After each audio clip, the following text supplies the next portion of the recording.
Every generation has its myths. For decades, ours were written in the panels of ink and broadcast across the silver screen. Clark Kent, Bruce Wayne, Peter Parker. These are not just corporate trademarks, and they are not just characters. They are modern folklore. They are a secular mythology. Their stories have traveled through time, passed down from parents to kids like sacred traditions, evolving but never losing their core. But look around today. Opening any streaming app, walk into any theater, or just scroll through your feed, we are absolutely flooded with content. We have endless sequels, massive multi billion dollar cinematic universes, and a constant conveyor belt of new capes, new costume, and the new superpowers. Yet, if you stop and really feel the cultural landscape right now, it feels hollow. It feels something essential is missing. Now, let's be fair. Taste is entirely subjective. Everyone connects with different things, and every era has its own style.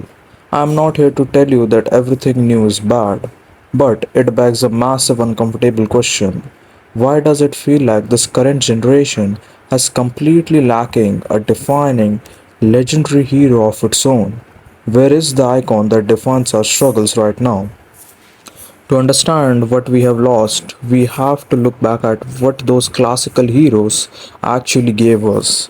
They were not just power fantasies. They were not popular because they could fly or shoot lasers or jump across the buildings.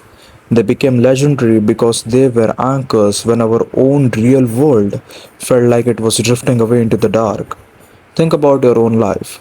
When you are at your absolute lowest point, when everything is crashing down around you, you feel completely isolated. What do you turn on to? Look at Peter Parker. He's not great because he wears a mask.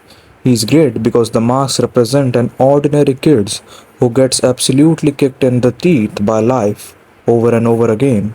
He loses his father figure, he loses the people he loves, he can't pay his rent, he messes up with his relationship, and he constantly fails. The universes beat him down until you think there is no physical way he can stand up. But he does. He put the mask back on. He taught us that life is going to hurt. But with the potential inside you, with whatever power you possess, comes an absolute responsibility to keep fighting no matter how heavy the burden gets. Then you look into the shadows, you will find Bruce Wayne. He did not just get handed a magical destiny. He was a child who watched his world shatter in the dark alleyway. He experienced a level of trauma that would permanently break most people. But instead of letting that darkness consume him, turn him into a victim, he made a conscious choice. He chose discipline. He spent years bleeding, studying, and pushing his mind and body to the absolute limit. He took the ugliest and most painful part of his life, channeled that agony, and turned himself into a restless, terrifying force of good.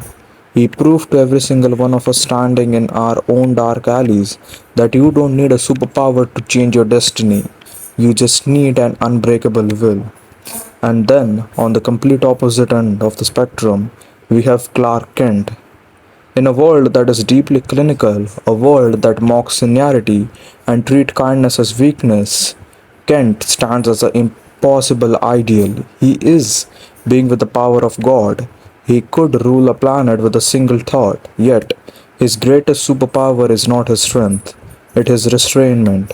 It's his choice to look at humanity with all our flaws, all wars, and our cruelty, and still choose absolute mercy, unwavering hope, and unconditional kindness. He taught us that ultimate test of strength is not how much power you can exert over others, but how much peace you can maintain within yourself. Remember, the S stand for hope. These heroes did not just entertain us with the things we're doing great, they tutored us through our bad times. They were the voices in our heads telling us to take one more step when we wanted to quit.